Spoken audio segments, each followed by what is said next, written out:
Hello and welcome to the latest edition of the Believe in Duke podcast. I'm Steve Wiseman, the Duke beat writer for the Raleigh News and Observer. I'm joined by Duke Athletics Hall of Famer Shelden Williams. Shelden, how are you today? I'm good. It's been a good week so far. Yes, it has. We are going to break down and discuss not only Duke's wins in the West Regional last weekend in San Francisco when they beat Texas Tech and Arkansas to win the regional and go to the Final Four, but also the biggest game in the Duke-Carolina rivalry history, the upcoming national semifinal, Final Four game, Saturday night in New Orleans in the Superdome, Duke and Carolina with a spot in the national championship game on the line. It's a game that has never really been close to happening. The only time previously they were both in the Final Four together was 1991 when they both played semifinal games. Kansas played Carolina and beat Carolina. Duke played UNLV in that famous game that everyone knows so well. The second semifinal that set up Duke and Kansas in the national championship and robbed us of the ultimate Duke and Carolina game, which would be for the national championship. But we are going to get a semifinal this week. It's madness here in the state of North Carolina. It's apocalyptic. Like, I think, can the fan bases survive this? This is the biggest game. Shelden, how do you feel about all this? Well, you said it yourself. I mean, it's crazy this week. I'm sure you being in the backyard right now, right now you're in Cameron right now. So I'm sure I am. You see a lot more crazier things than I see. I'm out here visiting my parents in Oklahoma City for my daughter's spring break. So, but it's just crazy because I'm watching the game and I'm over like, could this really be happening? Like, are we getting ready to be set up for a head-to-head matchup in the Final Four of the best, I might be biased, the best college rivalry of all time? I mean, Yes. One thing that would have made it better if they matched up in the national championship game. But hey, I can't be picky about how it's playing out. I mean, this storybook tale has been falling into place, each and every week. And I'm like, all right, another brick is being laid, and all of a sudden, like, we're here at the apex, the climax of the moment that we've all been waiting for, and we're just like on the edge of our seat, like, all right, is it Saturday yet? Saturday yet? Like, just waiting. I mean, it's gonna be crazy. Like, literally, I did not think this was possible a couple weeks ago when we were both in Cameron, Yes, on the last home game for Coach K, and then that didn't go the way that we wanted it. And now all of a sudden, fast forward a couple more weeks, and we're here at what's possibly like the biggest Final Four craze, mania, whatever you want to call it, of all time, getting ready for Coach K's last game in the Final Four. Hopefully not his last game, but the last game in the Final Four, getting it ready for the national championship game, and of all teams against North Carolina. It's just, in his last season, it's if this game was ever going to happen, this is the year it should happen, right? It should be in his last year. Right. And given all that happened in the regular season with, Duke went to Chapel Hill and won easily. The last game, again, didn't go Duke's way at all. Not according to script at all. Everybody wanted to win that game for him and his last home game and have the celebration, which you were part of, but, a little damper on it because they lost the game, right? I mean, you tried to celebrate him, but couldn't have been as fun. Right. I mean, nobody told North Carolina to read the script. They were supposed to follow the script. Like, we had it laid out. You're supposed to follow the script, and they wasn't trying to listen to that. But I mean, obviously, I'll trade that loss for Saturday's win anytime. So I'm fine with it the way it's coming up right now. And to be against them, it's going to be a great atmosphere. I even try to look at hotel rooms. I was thinking about going down there and fly down there, and I'm like, in the city, I'm seeing like between $600 and $900 rooms a night. And then you want to go 35, 45 miles out, and it's still about $390, $400. I'm like, really? It's insane, man. It's insane. And flights, from here, I got it under 1,000, but I know a lot of people are paying more than 1,000 to fly down and fly back the day after. I can't imagine. My company, I should say, pay, not me, but I get to go as part of my job. I've been to every Duke game this year, so I'm certainly not going to miss these two. One thing I was remiss in not mentioning that The Believe in Duke podcast is brought to you by Bet Online. Bet Online is our sponsor. They've been a sponsor with us here at the podcast all year, and we really appreciate their work. I know there's going to be a lot of people placing a wager on this week's game, on this weekend's 2 games.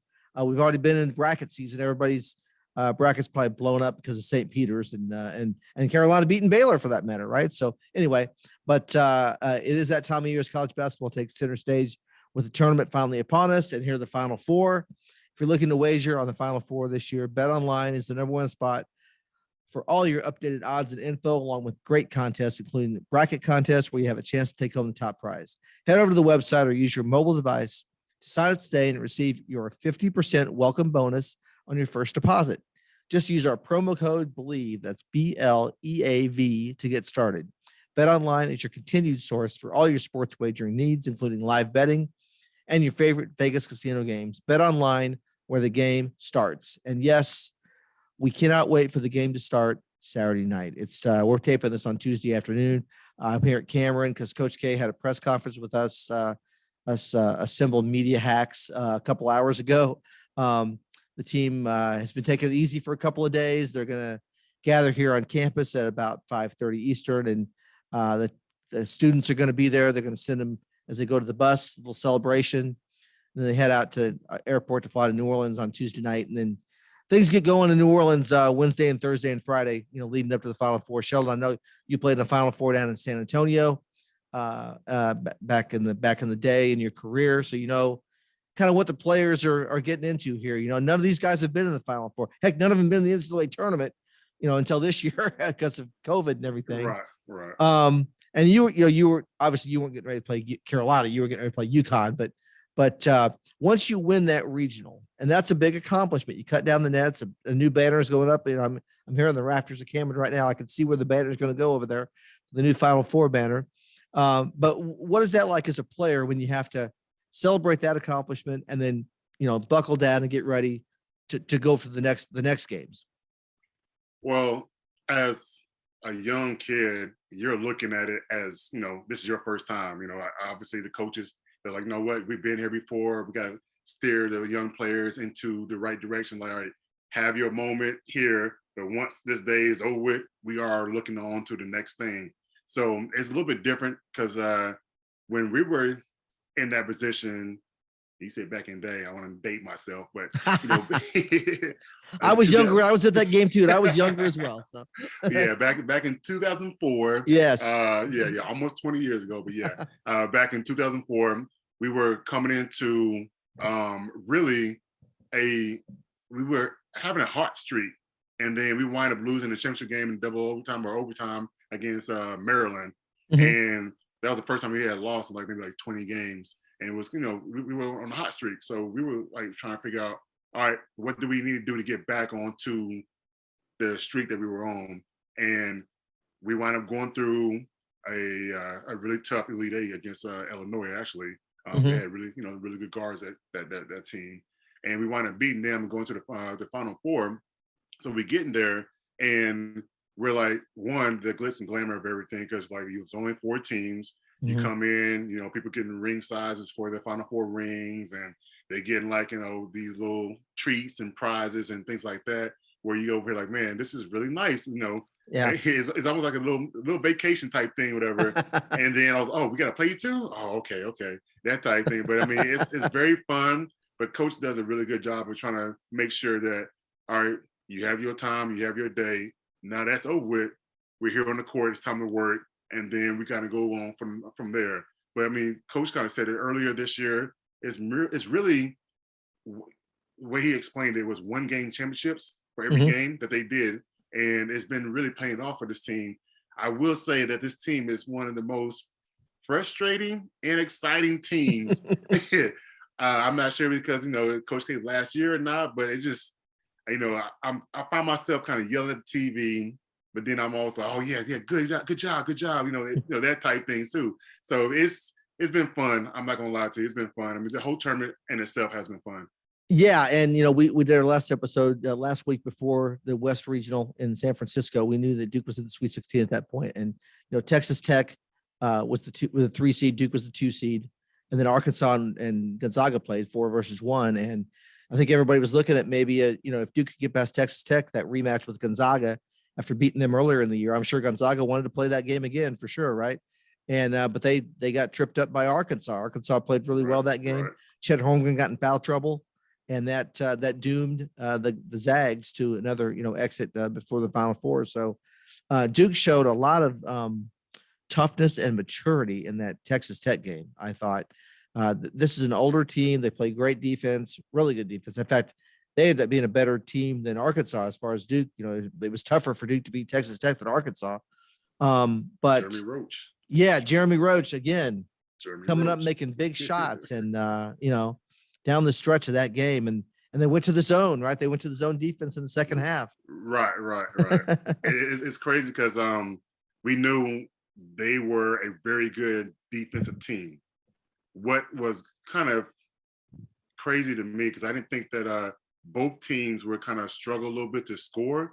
Both teams were kind of going back and forth, but nobody was really scoring like a normal regular season game type thing. And that was kind of a funny kind of sequence. And then I'm like, okay, well, we got to at least try to make some noise and push through what we have going on. Because right now we're kind of going back and forth, but we were still down, but we're going back and forth with Texas Tech, kind of exchanging sequences and things like that. And I'm like, all right, we got to score. And then all of a sudden, Jeremy Roach, he gets hot towards middle of that second half and carried us all the way through the end. I'm like, yo, this guy who went from starting to come off the bench to back starting again, the ups and downs that he had to kind of go through, the adversities that he kind of go through all season long, keeping his head and becoming the guy that we knew he's going to be for us all along. And it's been great to watch this guy play. He has really been like the underrated X factor type of guy that, I think coming into the postseason, we didn't, people talk about, we got Paulo and Mark Williams in the middle and AJ Griffin shooting and all that. Right. And Wendell Moore is the team captain, junior on the court. And Jeremy was kind of, okay, he's kind of a role player. He has stepped up. He's much more than a role player, man. He is making like tough shots, like Tyus Jones, like Tyus Stones type shots, right? And Tyus Stones. Yeah, exactly right. And that's what that Texas Tech game kind of reminded me of was the 2015 team, the way they finished games. And Duke didn't miss a shot in the last 9 minutes of regulation to beat Texas Tech. I mean, that's unheard of against a team of that kind of defense. And Roach was a big part of that. And Apollo hit a three and all that, but they don't do it without Jeremy Roach. Cannot forget him, man. Right. Like I said, I was very impressed. I was like, this guy right here, we've been waiting for you. Like, yes, thank you, Jeremy Roach. But the way he was attacking and being aggressive on his drives, they couldn't stay in front of this guy. And I'm like, yo, if we can just get him to actually attack that hard every single game, it collapses all the defense. And we have Mark, who's playing well, who's defending the paint, who's running the court really well, who's finishing at the basket. He's doing what he's doing. And we have Paulo being himself. Only thing I want to see more of is Trevor Keels becoming more of the guy that we've been seeing the first two games of the season. But I know I can be a little bit greedy about what I'm asking. But imagine that. And then AJ, clicking from three. Imagine we have all those guys clicking at the same time. We haven't had that all year. But imagine if we had all five of those guys really clicking at the same time. Right. I mean, right now they're pretty much down to, six guys in the rotation, Keels being the sixth guy, and Theo John's playing 10, maybe 12 minutes a game, spelling Mark Williams. And in the tournament with the long timeouts and the long halftimes, 30 minutes instead of 20, I think. So you can do that. You can narrow it down here and just go with your core guys and they get enough rest. But you're right. Like Keels, he's out of the starting lineup and he's still playing. He's still getting some important minutes, but he's certainly not producing. Jeremy Roach has stepped up to kind of take that role, and it's been really good. And so I am curious how Trevor will handle that going forward, because we saw how Roach handled it, right? When he got moved out of the starting lineup, he kept plugging away, and now look, his time's come again, and he's the guy. So Roach did make a key shot against Michigan State when they were coming back to win that game. He had a 3-pointer to tie it. So he's obviously a contributor, but But it's really down to these starting five, these guys. And I think what you said is important about Roach driving and collapsing the defense on him. And he's, Mark Williams is able to get behind the defense and lob the ball up to him and get dunks and easy baskets that way. And then defensively, I want to talk to you about the way they're using that zone and how they just kind of throw it out there. Things are getting crazy. People are getting into the lane, all that. Let's go to the zone for a little bit and see if you can calm it down. And that's what seems to be happening. It's almost, I've been calling it like kind of their security blanket. Like, okay, we're going to grab this. We're going to calm things down. They did it against Arkansas. Arkansas get down within 5, throw the zone out there. Duke goes on a 10-0 run. Game's over. Yeah. I mean, credit to Coach K. He kind of mixing things up. I mean, you got to keep the team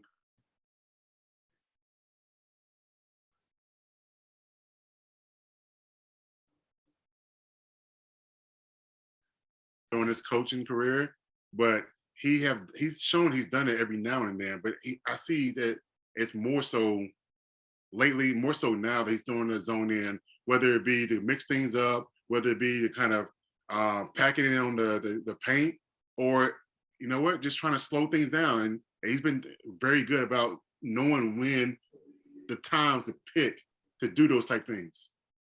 Yeah, it really has. Again, they don't play zone the whole game. They just every once in a while they pick a spot, like you said, just boom, just hit it, and it really works. And so now we got to talk about how this is going to work against Carolina, because I think as you and everybody was in this building that was for Duke that night on March 5th, you wanted another shot at the Tar Heels after that loss. The players all, I'm sure, they couldn't say it at the time, but obviously they wanted to play them. We maybe thought it was going to be in the ACC tournament, right? Didn't work out. Carolina lost to Virginia Tech. Duke lost to Virginia Tech. Okay. Now we get to the NCAAs. It's never happened before. It's probably not going to happen. Just go on our merry ways. 2 paths. Now they're meeting. Here we are. Tell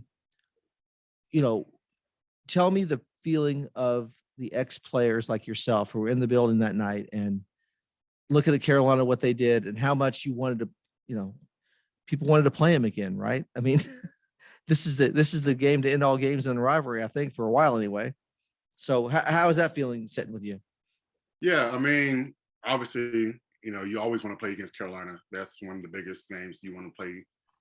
For them, they've been having the last 3 or 4 games, they've been having a guy step up for them, especially in the second half, whether it's Black or Davis or Love, Caleb Love. Yeah. They've really been having guys. I mean, Manick he's been doing his thing, and Baycott been doing his thing, but those guys been kind of stepping up periodically, being the focal scorer, especially in the second half for these guys.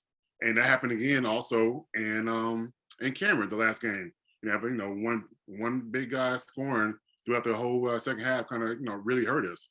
Mm-hmm. But for us to kind of get this game and get payback, I think it's going to mean so much more. I mean, the old folks call it the rubber match. The split game and everything. Yeah, so the third rubber game. Match. Yeah. So it's gonna be crazy. But it's crazy. What's even crazier is I had this kind of off topic a little bit, but a lot of people was talking about how the ACC was down at the beginning of the year and all this, different things, and Big Ten this and SEC this, and all of a sudden I'm looking at the Elite Eight and everything, and what we had 3 or 4 teams, 3 teams, 3 teams in the Elite Eight with us, Carolina and Miami, and all of a sudden like you had Big Ten had 9 teams, only had 1 in the Elite Eight. Was it Sweet 16? They didn't have anybody in the Elite Eight. Yeah, so Purdue was the last team in Sweet 16. They got beat by St. Peter's. 9 teams was in the Sweet 16, and then Big 12 had their team. SEC had Arkansas in there. It's crazy how all the noise that people are talking about, ACC is down this year, and all of a sudden we got 2 of the 4 teams in the Final Four, 3 that was in the Elite Eight. Yes, great year for the ACC in the tournament anyway. It's save the season. It was, there was struggles in non-conference play. You can't deny that. But the teams got better. Miami got better, obviously, right? We talked about them, a veteran team, veteran backcourt. Carolina got better. They were barely on the bubble in February when they lost to Pitt. And they came into Cameron and won that game, and that pretty much clinched their berth, at large berth, and then they've taken and run from there. So yeah, it's turned out to be a really good season for the ACC, and it's all's well that ends well, I guess. So the ACC's going to have a team in the championship game because either Duke or Carolina is going to advance to Monday. So you're going to have one of the last two, and you got a chance to claim another championship for the conference. So, but here on Believe in Duke, obviously, there's only one color of blue that you want to have happen, right? You don't want it to be the other team. Exactly. Yeah. I know earlier today, I think it was Jay Williams was saying that, that post-game ceremony, the Duke players came out and sat on the Carolina bench, and that he said he thought that maybe that was a signal sent to them, like, you're not worthy of sitting on the Duke bench after you played that game, that way. Oh, So, I didn't know that. Oh, yeah. Okay. I think it was on one of his ESPN shows on Get Up or whatever. Okay. We'll see if that was it or not. I don't know if you heard that or not, but that tracks, doesn't it? Will that be a trick Coach K might use to motivate his team? We'll see. We'll see. I mean, I don't put anything past Coach K, but hey, I'm sure just losing the last home game is motivation enough, or at least I would hope it's motivation enough for these guys too. But then also top it with the Final Four experience too. But I'm hoping that's the case. But before we keep going on, let's go ahead and do our second ad. Yes, absolutely. You hear about Athletic Greens. Yep, Athletic Greens. So tons of people take multivitamins, but it's important to choose one that is top quality. With the delicious scoop of Athletic Greens, you're absorbing 75 high-quality vitamins, minerals, superfoods, probiotics to start your day right. Their special blend of ingredients supports gut health, your nervous system, your immune system, energy, recovery, focus, and aging. It's also lifestyle friendly and fits a wide range of diets. There's only 1 gram of sugar and no chemicals of artificial anything. Reclaim your health and arm your immune system with convenient daily nutrition. It's just 1 scoop in every cup of water a day. That's it. To make it easy, Athletic Greens is going to give you a free 1-year supply of immune supporting vitamin D and 5 free travel packs with your first purchase. All you have to do is visit athleticgreens.com/believe. That's BLEAV. Again, that's athleticgreens.com/believe. Athletic Greens, take ownership of your health. And the Blue Devils, the young team that at times this year faltered in late game situations, to put it mildly, they've won a lot too. I mean, that's what Coach K said today. You forget, like, we've won 30 some games. It's not like we just put it all together the last 4. You're right, Coach, but there were a few games that were a little bit shaky, right? So, but they're taking, I would say they're taking ownership of this season, of this, it's Coach K's final tour, all that. We know finally we know where his final game is going to be played. It's going to be played in the Superdome, either one way or the other, Saturday or Monday. So we've gotten out of that, but they've taken ownership of their season and the way they, this is the only chance they're going to get played for Duke. I mean, a lot of these players are going to the NBA next year. This is the only time they're going to be together as this group, and they're taking ownership of what needs to be done. To me, that's the biggest difference between what we saw on March 5th here I'm in Cameron, that game and losing to Carolina, and what we've seen the last 4 games. There's really been some stepping up and some grit that's been good to see, I think, from a Duke fan perspective. Absolutely. I mean, the Superdome, Coach K's last, hopefully 2 games. It's going to hit a lot of different people, especially former players, former staff, former managers.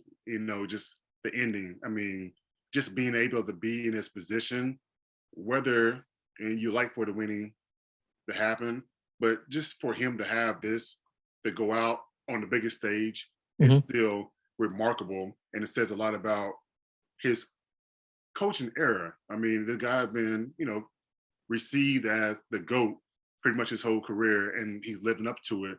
And to go out on that term where you ride off in the sunset on the biggest stage, it's crazy. I mean, I said before in this earlier in the podcast, but a storybook, tale ending.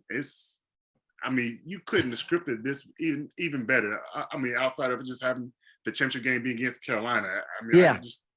it's crazy. It's crazy. Like, I can't remember another great to go out like this on pretty much on his own terms. You know, I mean, obviously Jordan went out in a championship and then Yeah. retired, and Then he came back. and retired again. Yeah. And retired again. Yeah, Then went to the Wizards. That wasn't what he wanted to do. But right. Exactly. But I mean, just having that happen where, you know, you win 3 and then come back and win 3 more, and then, you know, we don't talk about the Wizard year, but yeah.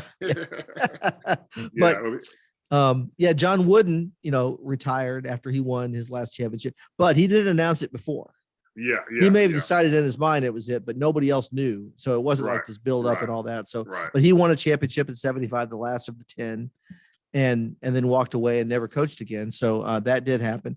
Al McGuire with Marquette when they beat Carolina in 77, he retired after that game. But again, it wasn't like we didn't know that was it.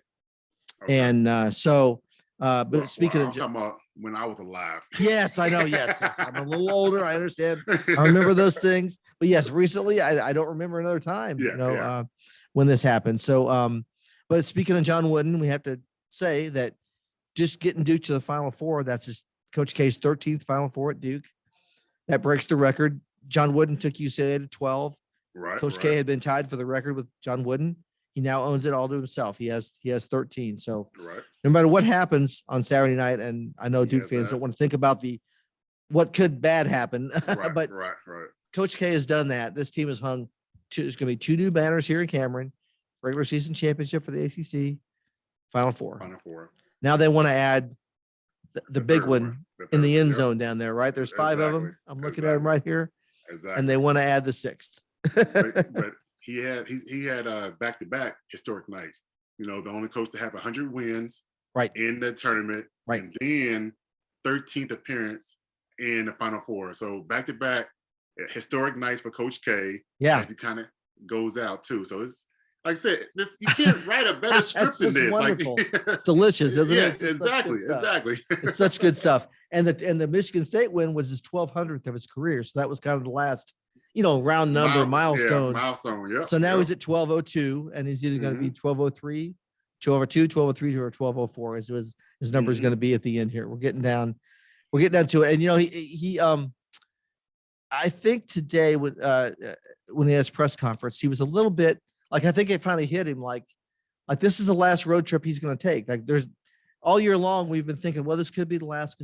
This is the last one. Like, they're not going to go anywhere else. This is the Final Four, the Superdome. First, Duke's never played the Superdome, I don't think. I think it's the first time. I think it might be the first time. I mean, we finally went out west, and now something else that's new, right? Exactly right. Got that monkey off the back. That's exactly. So why not, beat Carolina and just do it, And also, I want to ask you, what do you think about this Final Four with Kansas, Villanova, Duke, and Carolina? I mean, this is a tremendous Final Four. Look at the programs of the coaches we got here. Yeah, I mean, you said yourself. I mean, we have actually all 4 of them have won within the last 10 years, right? Yes. Yeah, all 4 of them. Kansas won in 2008, so it's a little bit further back. 14 a little bit years. further, okay. But they've been in the Final Four and championship game 2 or 3 times since then. Right. So it's still crazy. Like, these are all teams that have coaches that have recent experience in the Final Four and winning national championship as well. Right. It's great to be able to see this. I mean, obviously, a part of me did want to see, St. Peter's beat, Carolina. Yeah.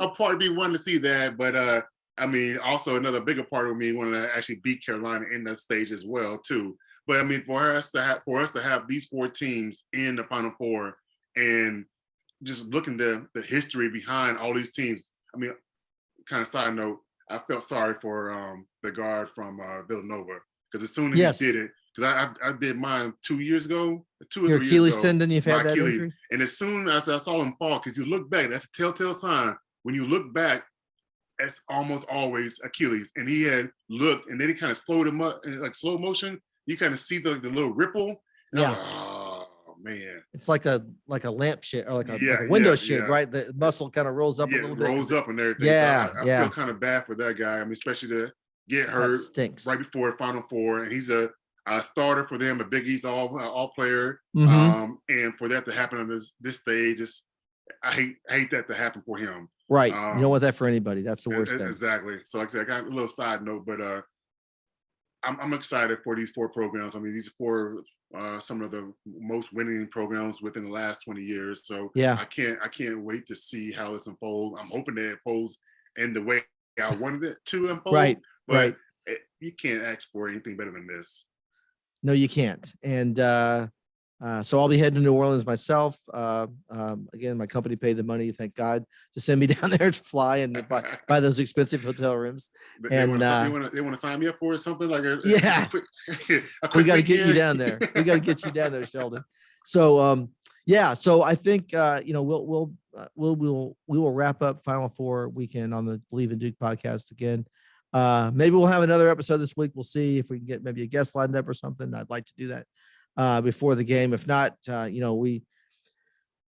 we will all experience that game together in different places or in the same building or wherever we're going to be. The historic Duke and Carolina game, to me, the biggest sporting event that's involved any North Carolina teams in the history of the state. I think there's no doubt about that. I know the Panthers have been to a couple Super Bowls. They didn't win them. So the Carolina Hurricanes, when you were in school, Shelden, they won the Stanley Cup over in Raleigh. Yeah. That's a big deal. I mean, they won the Stanley Cup. That's a big deal. But I don't think that united the state. I don't think it's had the impact on North Carolina like this game's going to have. Let's face it, right? This is basketball. Yeah. I don't think so. I mean, especially since the state of North Carolina, majority of them are North Carolina fans. Yes. I will say that this is going to be what everybody's looking forward to. So even if you're not even a basketball fan or a college basketball fan, people are going to be coming into work before the game, yes. the weekend after the game. Like, hey, this is all we're going to be talking about. Right. Yeah. Right. Yes, especially in the state of New York, North Carolina, and everything. So yeah. it's gonna be crazy to see the outcome. But I'm loving the fact that Coach K is actually at this point in his career where he's able to walk off against Carolina, going for a national championship. Yeah, it's a great thing. It's a great thing. All right, well, that's going to wrap up this edition. Shelden, another great edition here of the Believe in Duke podcast. We appreciate everybody that listens to the pod all season long, and we're not done. Blue Devils going to the Final Four. We'll have more editions of this to come. So thanks everybody, and we'll see you next time. Yep. Thanks again, and have a great week, and hopefully we have a great weekend in New Orleans. That's right. Yes.